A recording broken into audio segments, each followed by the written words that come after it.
Tonight we have as a guest in the studio a man of whom Time magazine once wrote, "He is Hercules struggling through the 12 labours. He is Jason chasing the golden fleece. He is Galahad, Cyrano, D'Artagnan. When he scowls, strong men shudder, and when he smiles, women swoon. The mysteries of the universe are his toys. He rattles the thunder, and he looses the lightning." Well, he's loosed a lot of lightning in his day, and he's going to loose some more of it tomorrow night in Croke Park. There's no man in the world, I think, whose name is more synonymous with sport today. He says he's the greatest, and maybe he is. I'm certainly not going to argue with him about that. And he says he's the prettiest. Ladies and gentlemen, will you welcome, please, Muhammad Ali.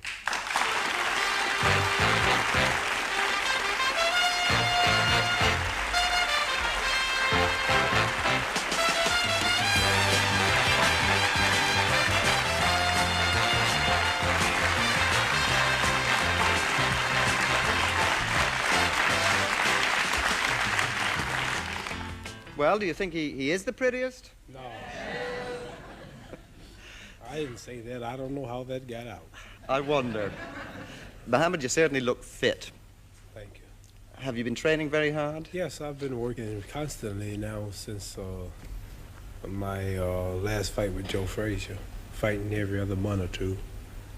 And I just boxed Jerry Quarry, a top-notch fighter.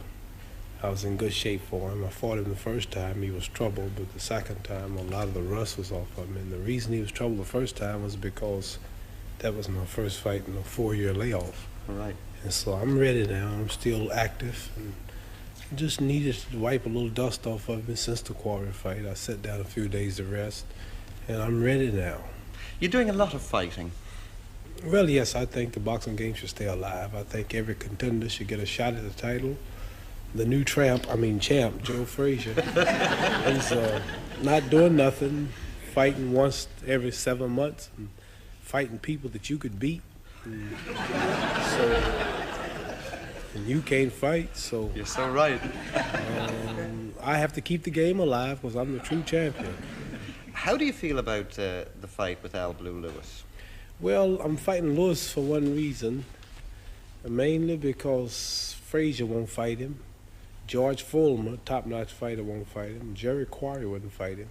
And with most boxers and managers, this is just a business, and they figure, well, they got a top contender, and he's barely on top, and they don't want to take a chance and lose unless they're paid great. And top-notch fighters fighting Blue Lewis can't receive the proper pay because he's not famous, but yet he's got a chance of beating them, and they have nothing to gain but everything to lose. So I'm fighting him because everybody else is ducking him, and he is a good fighter.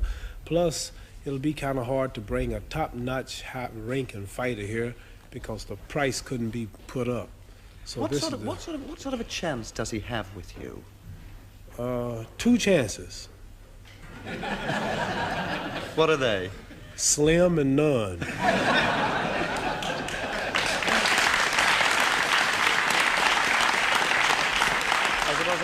I asked for that one. Angelo Dundee has just handed me a piece of paper to say that you hope to go to fight in Tehran in about 3 weeks' time. Iran and Tehran, yes, we're going on just an exhibition, government invitation, and we're working on it now. So your next big fight, really, I suppose, is with Patterson. Floyd Patterson, right, the rabbit. A rabbit? I call him the rabbit. Why is that? Oh, the way he fights. And you know, he calls me Clay, and the name is now Muhammad Ali. He still insists on Clay, so I'll call him the rabbit. Plus, I'm going to fight the rabbit in the garden. Madison Square Garden, of course. You then go on to fight Frazier, I gather. Yes, if he comes out of hiding. He bought a plantation down in South Carolina, some chicken plantation. I know he's a slave, but he don't have to buy plantations. But what do you really feel about him? Well, he's a good slugger. He's not scientific. He's rough. Physically, I know I beat him. I won 9 rounds. He's already ugly, and I beat him so bad that night. I beat him so bad, and he was so ugly after that fight, his face should have been donated to the Bureau of Wildlife. You know, he toured here with a show. I heard he flopped like he do everywhere else. He's got a singing group called the Knockouts, and he thought because they gave him my title, he could go everywhere and draw people and get rich. And I understand he draws 80 people or maybe 1,000 people in the 20,000-seat arena. In London, in a 4,000-seat arena, he drew 12 people. Well, he and had the nerve to keep on with the show. He did a little better here. He got 87 at one, actually, and I think 1,041 at his. And I know I can beat him singing, but I don't call myself a singer. I can come here and fill every place because the people know who the real champion is. But you have been a singer, too. I mean, you had a show called Buck White, didn't you? Yes, I was in a play called Big Time Buck White, and black militant play of problems that we're having in America. The play was a flop, but I was a hit. The play lasted 6 days, but the worst critics, my part was a hit. I want to get that straight. Why is it, do you think, that you draw the crowds of all the sportsmen in the world, that you are a great crowd drawer? Mainly personality's got a lot to do with it. A personality, like a salesman's business, depends entirely on his personality. If he's rude and unsympathetic, and then the buyer will hope that he goes away and never come back. But very often, if the salesman is good, he can make a person buy when they don't even intend to. Same with a doctor. He might be the best of doctors. He might have many patients and give them all the medicine he wants. But if his personality is not really right, then his medicine won't make him feel that good. His personality make him feel worse. But very often, a wise doctor can cure a person with word of mouth alone because they realize power of mind is needed. And a lawyer can dishearten a client on one visit if he don't have a personality of victory. Like Joe Frazier, for an example. He's the champion, they say. Number one, he don't have the personality. He can't talk. Very few boxers can get on this show and match wits with wise men like yourself. Mm. And wits is all I want to match with you. And very few fighters, if you take the camera on close up, you see my nose and my face. I'm not ugly. I'm not ugly like most fighters. They have noses like that, and their ears are like that. How you feel, champ? I'm pretty. I'm a pretty fighter. And I can, I have a personality. I know how to talk to the wine heads. I have a talk for your great Mr. Lynch here in the Parliament House, and I knew how to talk to men like you with less intelligence than myself. And no, I was only joking. Just listen to the people laugh. Just listen to the people laugh. Just listen to them laugh. Very few comedians can do this, and that's their job. So like I'm saying, it's personality that attracts. I mean, people of all religions, like in America, I stand up for black people, and regardless to what it costs me, I speak out for what I believe. Like you got people in Ireland fighting for what they believe. I represent this. Also, the draft was something out of my religion teach against, and this made me popular with many people. Then you got the white racists who believe in separation, such as I believe one day the black people in America must go to self, clean up self, help self, do for self. I recognize them.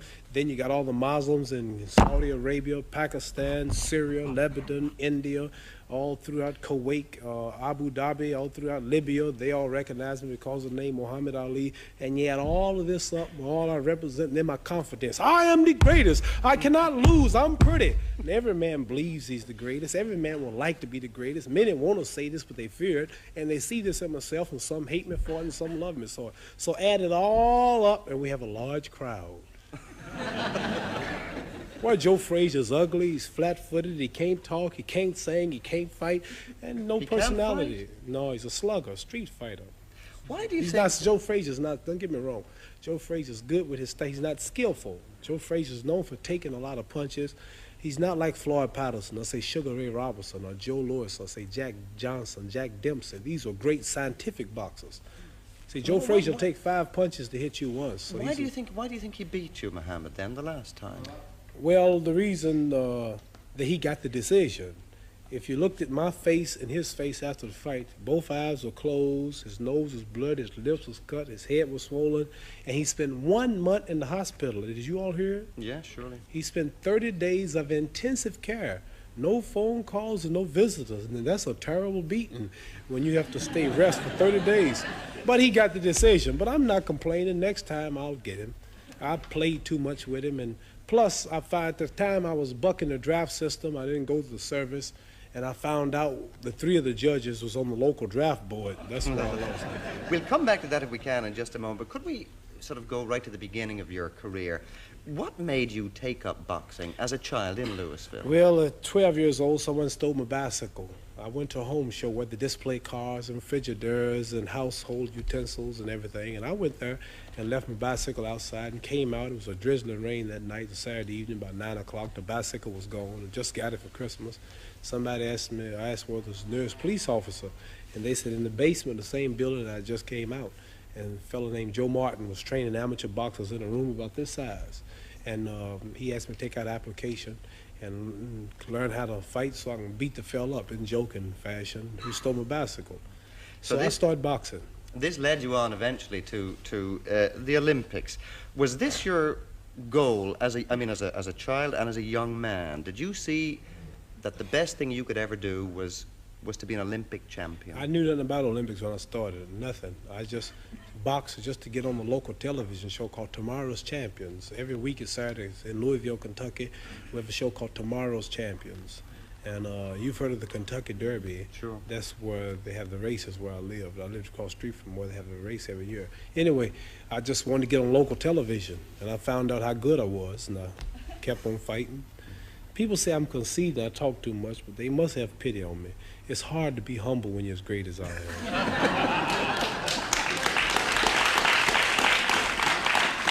And I won the Golden Gloves, the National AAU, and the Olympics. And then after the Olympics, I had all the gold medals, but no money. So I turned professional. You told a story on one occasion about coming back from the Olympics with the medal to your own hometown. Did this make you a very big man in your own hometown? Did it completely change your life? Well, you know, like, made me popular for a few days, but I wanted to do something good with it. So I went downtown. At the time, black people was marching to eat in the white restaurants, and they wanted rights to go where they wanted to. And so I said, I'll take this medal and I'll go downtown and I'll sit down in a restaurant. I got them on the spot now, and then I'll order something to eat. And I went down and I had my medal on, and the lady was looking, and I said, I'd like a cheeseburger.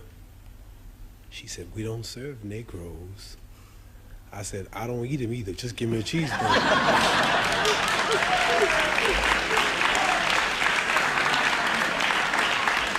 Anyway. How was it, Muhammad, anyway, to be a Negro boy in the South? We say black now. All right, black. I know what you're talking about. All right. Is it not the same thing? What? No, Negro. We are taught that all people are named after country. Chinese are named after China. Cubans are named after Cuba. Irish people are named after Ireland. Indonesians named after Indonesia. Japanese are named after Japan. Australians are named after Australia. But there's no country named Negro. Mm-hmm. All right, then let me... You understand? I understand. You're not as dumb as you look. Let me rephrase. Do I look that dumb? No, it's okay. What I really mean is, did you feel that you were deprived, that you and your family and other blacks were second-class citizens? Did we feel it? We knew it. Not only second class, but about add up all the nationalities you have on earth, and then they come first. Like right now, you can come to my town, and you're more free in America than I am.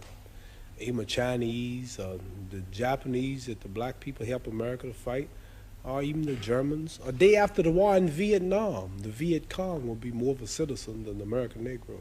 So, like, we might be the 50th class citizens, 60th class, if you really break it down. If we was just second class, it'd be all right. This is something you feel very strongly about? Strongly. I know it's the truth. I live right there every day. What attracted you then to Islam in the first instance? The Muslim religion? Yes. Is the true teachings of Elijah Muhammad right there in America, and the power structure, nobody will challenge him. And the history of ourselves, the history of our true religion, our nationality, our names. See, we don't have our names, you know. I know how proud you all are of proud of your names. See, Chinese have names like Chang Chong, Lu Qian. This is Islamic teachings. Russians have names like Kosygin or Khrushchev. You have names like O'Connor or Grady or Kennedy. And Africans have names like Lumumba, Nkrumah. And Jews got names like Weinstein and Goldberg. And Italians got names like Dundee and Benvenuti and Marciano. But we have names like Grady and Clay and Hawkins and Smith and Jones and Johnson, but we are black. These are the slave names. Yeah, this when I heard this, I knew it was the truth. It's history. So Muhammad Ali is a beautiful black name of our ancestors. So when I heard this, I just had to walk out of the church and Christianity because they never taught us our true knowledge. Then they told me how we were brainwashed in America. We see Jesus, he's white with blonde hair and blue eyes. We see the Lord's Supper, all white people. We see the angels in heaven, all white people. And we look at Miss Universe, a white woman, Miss America, a white woman, Miss World, a white woman. Even Tarzan, the king of the jungles in Africa, he was white. He said,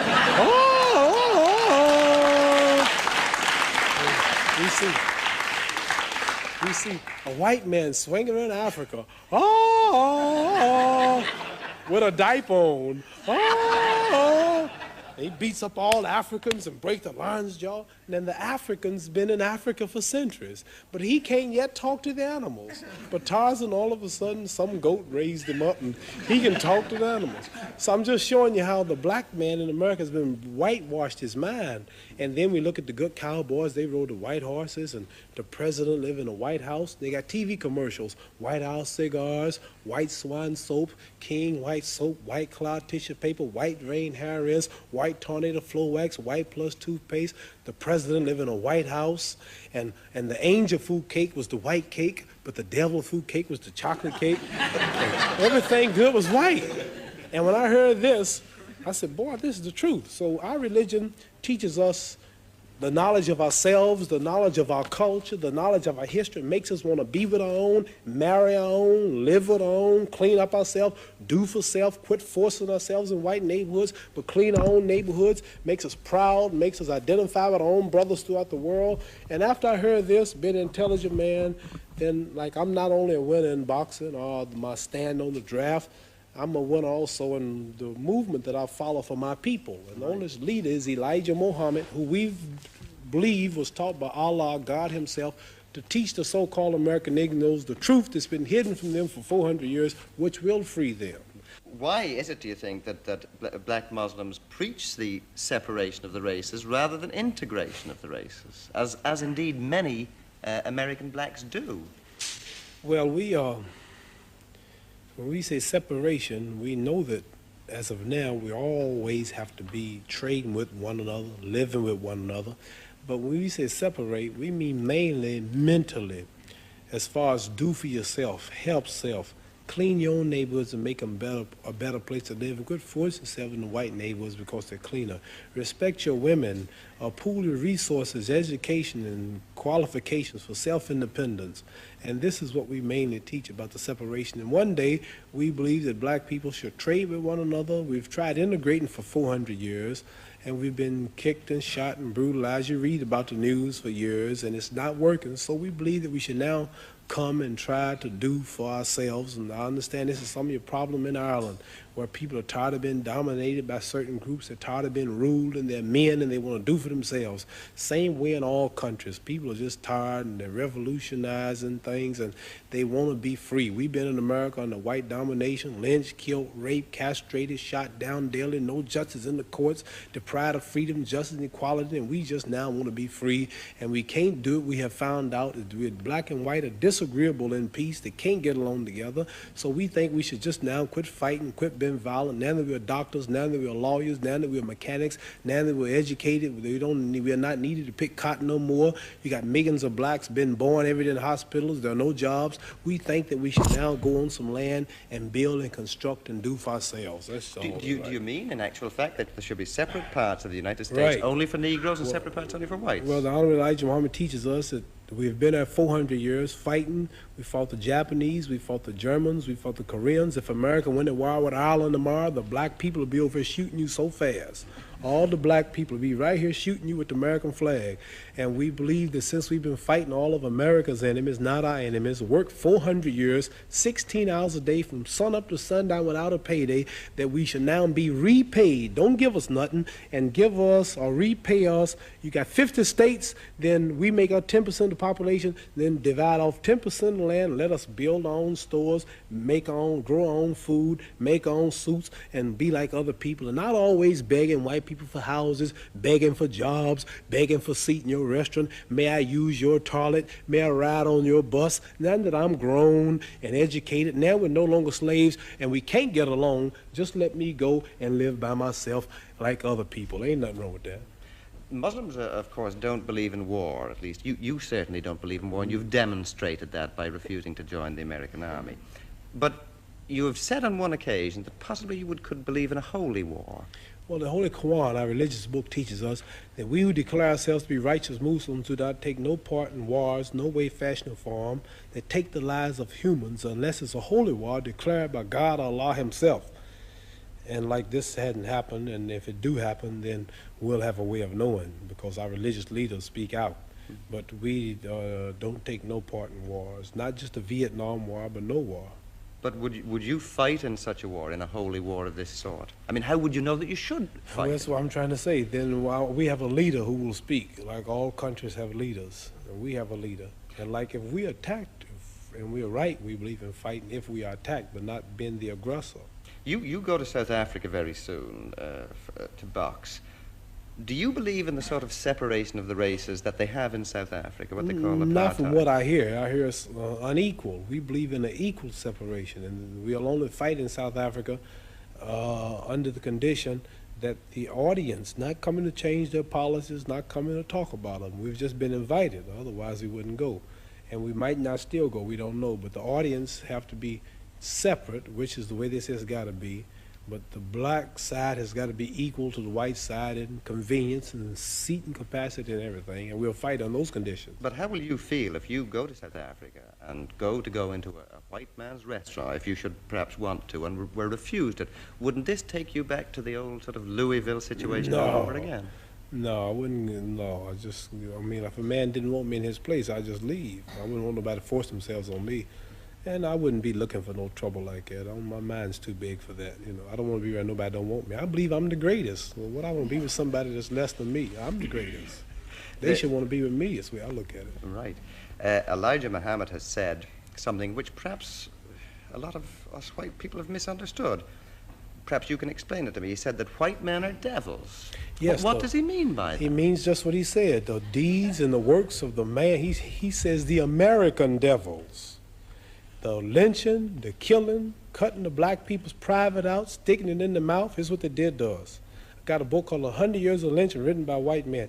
Taking black women who was 4 months pregnant, they took us for years and hung us up with the feet and stuck a dagger in the stomach and ripped it and pulled the unborn baby out just to put fear in other slaves. They tied up black people to horses and 2 horses and pulled his arms out and pulled his legs out. Lemonade trains with white children and white people of America used to come and watch them tie up 10 or 15 black men and pour gasoline on them and burn them, watch them burn alive. They took us and hung us up with trees and shot us with bullets. They took and cut a hand off and gave it to the little boy and they took the leg off. And this is worse than the devil. All right, but... see, the devil, the preacher in the church taught us that the devil was up under the ground. Right. And he'll wait till he died before he burn us up. This white devil in America was worse because he burned us while we was alive. He didn't wait till we died. So what I'm trying to say is the deeds and the works. And I think this, if Elijah Muhammad can stand in America for 42 years before my little black self was born and say that the American white man is the devil, then the white man should get up and say you are a lie and carry him to court and say we are not the devil. Not one American, not one government official, one mayor, one senator, none of them will stand up and say that they are not devils and this man is lying. So what am I to do? Right. I believe it. Do you believe that every white man is a devil? I mean, Angelo Dundee, Harold Conrad? Angelo Dundee's Italian. He's got a lot of black blood in him. Harold Conrad's Jew. So there are exceptions. There are exceptions. No, listen. What I'm saying to you is this. I'm saying that Elijah Muhammad, our leader, teaches us this, and I believe everything he say. So it's not for me to prove that.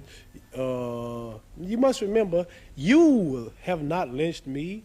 It wasn't the Germans that did this to us. It wasn't the white Canadians who's right on our border. He put emphasis on the American devils. He's missioned to America by God to preach the truth.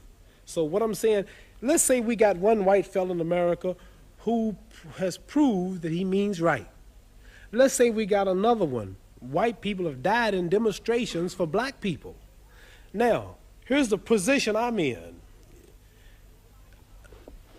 Here's 10,000 whites coming to kill me. And in those 10,000, or let's say here's 10,000 rattlesnakes coming to bite me. And in those 10,000, there was 1,000 that didn't mean no harm. And I knew there was a good 1,000 snakes out there, but they all look alike. Now, what should I do? Should I keep the door open and let the 10,000 in, hoping that the 1,000 will unite and save me and one bite will kill me? Or should I just be safe and shut the door? So we have white people say, I mean right. I have a black husband. Oh, my children are black. I love everybody. I really believe you.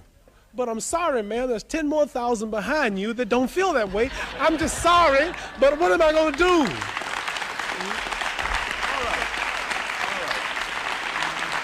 So I like to say this. That I know, I'll bet my hand on my family's life now, that there's some whites that mean right and sorry that they're from this race. But there's so few until it don't really matter, until I can't forget all the lynching, all the depriving, all the murder, everything that's happened, because there are two that mean right. Right, but don't see, when America dropped bombs on Vietnam, she drops them. Okay. Babies, boys, when she dropped the bomb on Japan, she dropped it. They don't say some innocent, they just said war. So when a person in Belfast leave a bomb, they don't say, well, there's a kid that's innocent in here. There's an old lady, she's blind. They just, boom, throw the bomb. So what I'm saying, not because they do, we have a problem. It's black and white. And maybe there's a few voices, I mean right, but there's so many that don't. So we have to look at the problem as a whole. I want to get that plain. I know there are whites that mean right. Okay. You yourself have some little white blood in you. Yeah, what are you saying? You feel totally Negro, or do you feel black? Yeah. Well, nobody is really totally. Like Chinese are yellow, they say, but they're not really yellow. They say you white. Well, give me something white. You don't look white. Here's white. See, this is white. You're not white. You're kind of pinkish. Okay. You're not white. See, that's white. Right. So I'm not black, but I'm considered black. But as far as the blood is concerned, some people say, you talk so bad about us in America. You have white blood in you. How did I get white blood in me? Well, you know, way back 100 and something years ago, the old slave master's wife used to get tired. And he would sneak back in old Granny's shack. And old Granny had big hips, and she was pretty and had a big breasts and big legs, and she was strong. She worked all day to clean up the white lady's house, raise the white lady's babies, and the old white lady was tired and weak, and old black slave was back there all strong, and he would slip back at night and close the door, and you know what he would do? I can guess. You can guess what he would do? And then here come me, half black. See?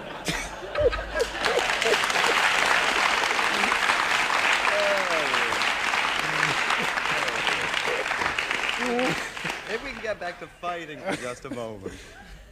When a fight is coming up... They laughing because they know what I'm talking about. Everybody knows what you're talking about. When a fight is coming up, you, it appears to me, deliberately build up a lot of pressure to intimidate your opponent. And it intimidates the people. See, in America, the black people are always taught to be humble. You know, yes, boss. I'm sorry. Hey, boy, break. Yes, boss. Yes, boss. And never has a slave got up and said, I am the greatest. I'm beautiful. I'm pretty. I cannot lose.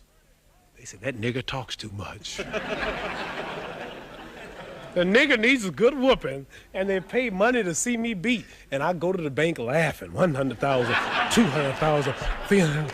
I am the greatest. That nigger talks, he's cocky. 1, 2, 3. So, like, this is why I build up. Like, when I fought Jerry Quarry, I said, the last of the white hopes. You know. But I saw So you this looking, builds up I saw you tension. looking at Jerry Quarry at the weigh-in the other night on television last month, and you were giving him this stare. And he was staring back at you. Was he frightening you, or were you frightening him? Or was neither of you frightening the other? Well, I don't think neither of us is frightened, but I'm psyching him, so he lets me know he's not scared. But I don't see him or see me. I see people like you watching, but mainly in America. And they were looking and building it up to be a race war. I said, you don't stand a chance. I'm gonna run you out of the ring. And people in Alabama, Mississippi, and Georgia, whoop that nigger! He talks too damn much! Hey, let's go see this fight!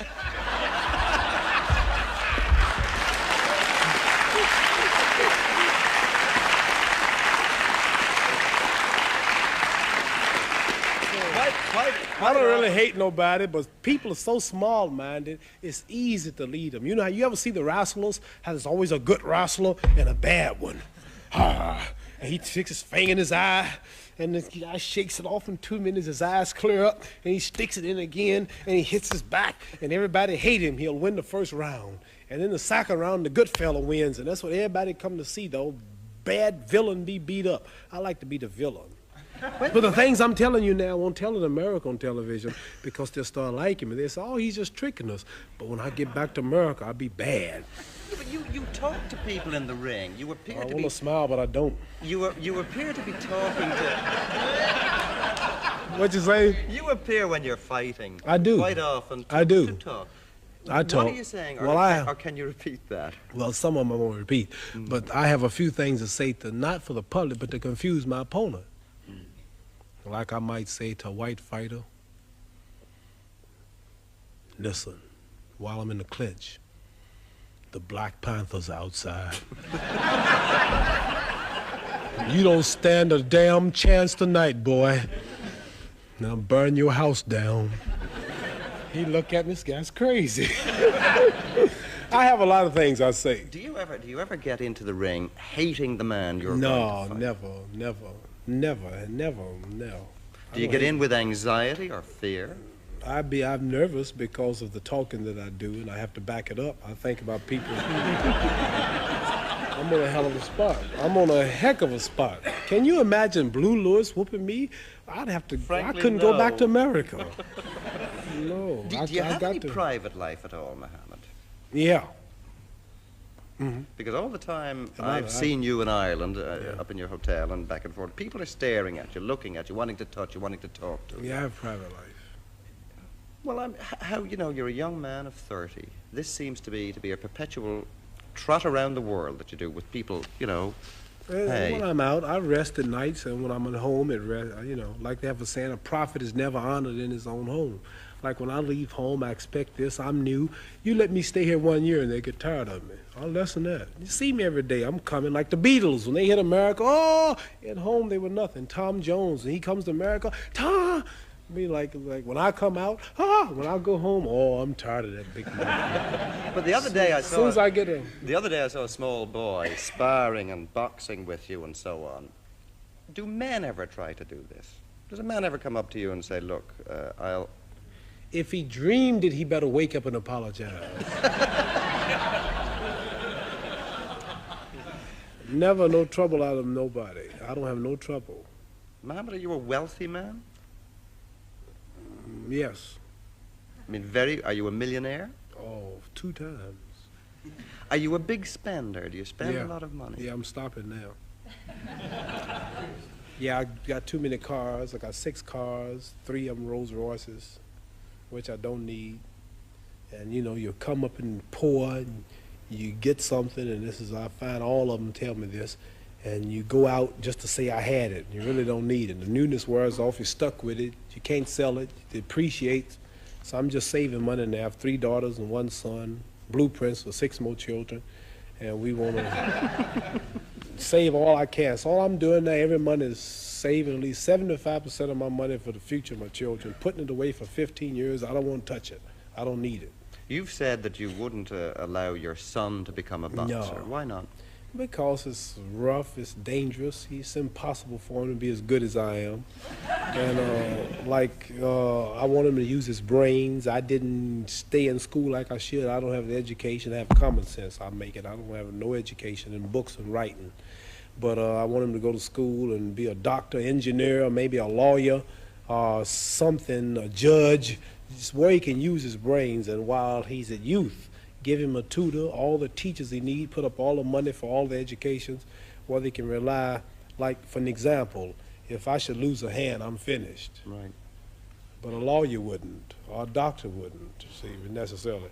So I want him to get his brains ready. A lot of boxers do end up broke. Are you better advised than other boxers as far as investments are concerned? Well, I'm lucky that I have these before me to take for an example. And I have mainly Herbert Muhammad, my manager. I have wise advisors, the son of our great leader Elijah Muhammad, and most of them were just brutes, and they didn't have a brain, and they had people. They were victims of the times, using them, and they couldn't box and handle the business too. But I found out that many friends and people, they come to you wanting to borrow money. This happens every day. 90% of my mail from all countries is loan me some money, or my daughter's sick, or I'm trying to go through school, or I want to come to America, or this or that. I found out that the best thing to do is to have somebody to send them to, and he'll tell them that he can't, the budget is low. The other day I heard Harold Conrad refer to you as the wizard, that you've got a lot of wizardry in you, that you can do a lot of things, you can see into the future, that you can put a hex on people. Well, I can take, for an example, to show you my power, some silver paper. Cigarette paper? Yeah, and I can wet it and fold it, and he handed it to me. Let me this. And you, this is gold. I don't know if this will work. You have any silver paper? I might have some silver. Hold on a second. Let me see. Somebody. Tom, you haven't got any. Oh, here we are. Here you go. I can take this right here, for example, and you tell the people the truth. If it don't work, I don't. Maybe on 1,000. I can take this here, and I can fold it up like this, and now you can give me your hand. And I can say, you just watch me and you concentrate. That paper's going to get warm. So warm until it'll start smoking. And that paper will keep on until it gets hot. Do you feel it? What do I feel? Can I just see it for a second? Somebody from the audience? Got a lady coming real fast. Any lady, come here. Any lady. No. Here's one. Here we are. Come here, young lady. Here we are. Just take your hand and hold this. Quick before it cools off. Is that hot? It's quite Just hot. just I'm not hold it. fooling. I'm not Hold it. fooling. Is it hot? Yeah. Is it hot? Yeah. Okay. He's a wizard. Thank you. Oh, it's still hot. That's not bad. This paper's actually red hot. It's That's really not hot. bad. Quite truthfully, the paper is quite truthfully, it's still hot. It's still warm. Well, I don't know how it's done. But that's not bad. That's not bad. Mohammed, to get back to things a little more serious, you were in the wilderness for 3 years because you refused to join the army. Do you have any regrets that you embraced the religion of, No. of Muhammad? No. Well, you know, we are many people like when a man goes to war, he don't consider losing nothing. He's fighting for his country, what he believes. And we don't have no regrets if it's something we do from our heart and we want to do. Like, I didn't have to do it. Something I wanted to do, so I don't regret it, and I'm really thankful that I did.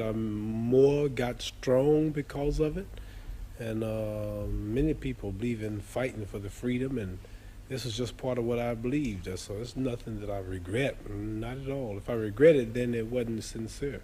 But it lost you not only a great deal of money, but it could possibly have lost you your livelihood. In fact, it could have lost you your whole career, isn't this so? No, it wasn't. Has it been nothing. worth it?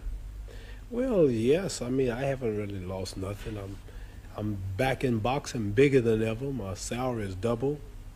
I'm invited to Peking, Red China. I'm the first one since Nixon from America.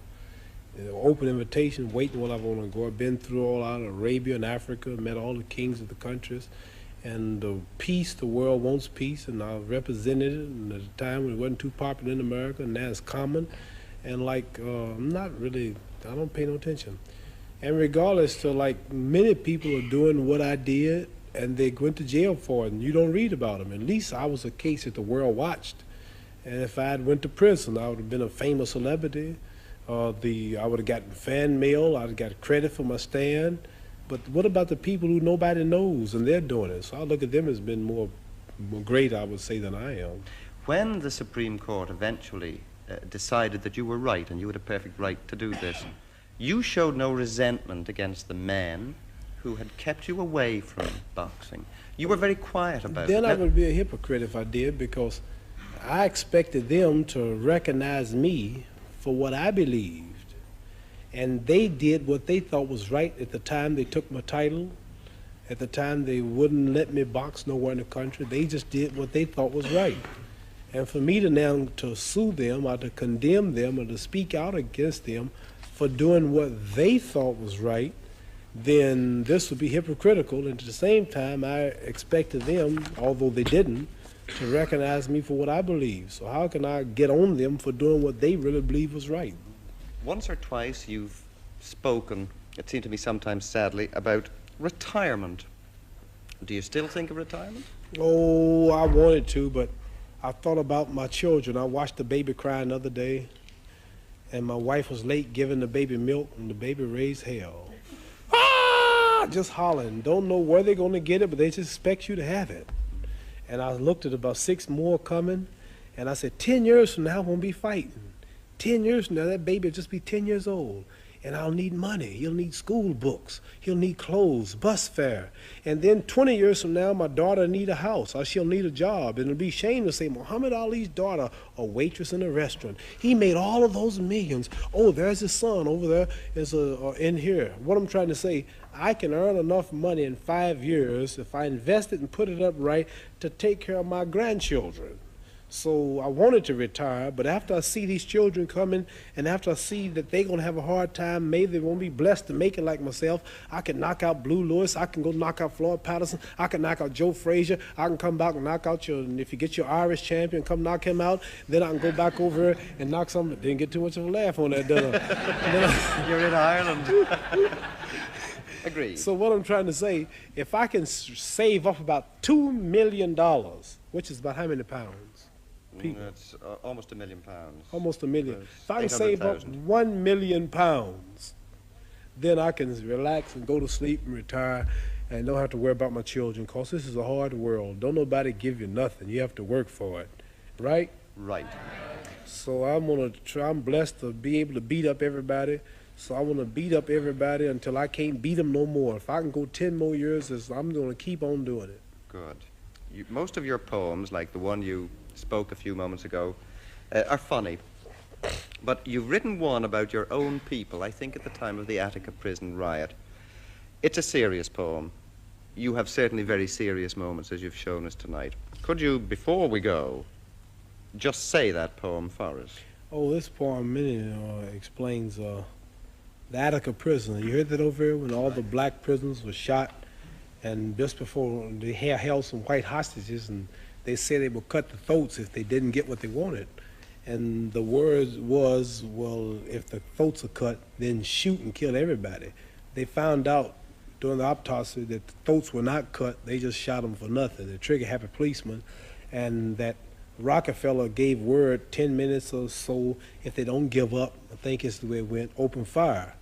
And one black prisoner came out to speak to the warden, and he said, you have 10 minutes to surrender. What's your reply? Are we going to come in shooting? And the black prisoner came out, poetic poem. This didn't happen, but this is what I wrote.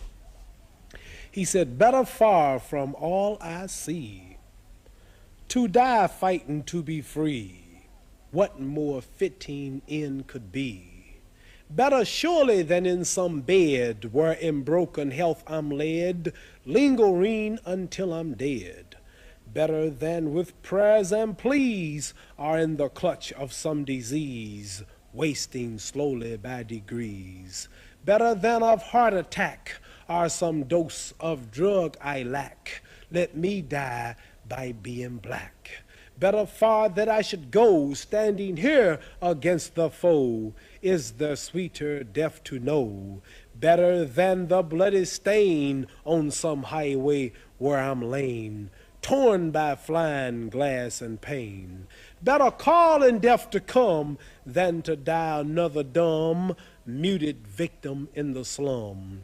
Better than of this prison rot, if there's any choice I've got, kill me here on the spot.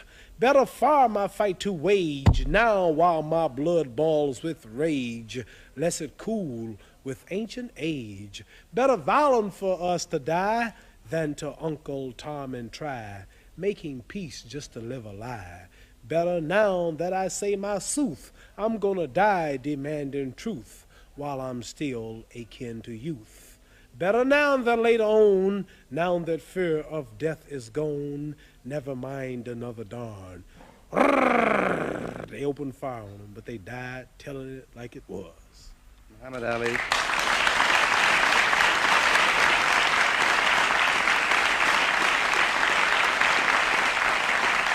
I have another thing to say. This is one thing.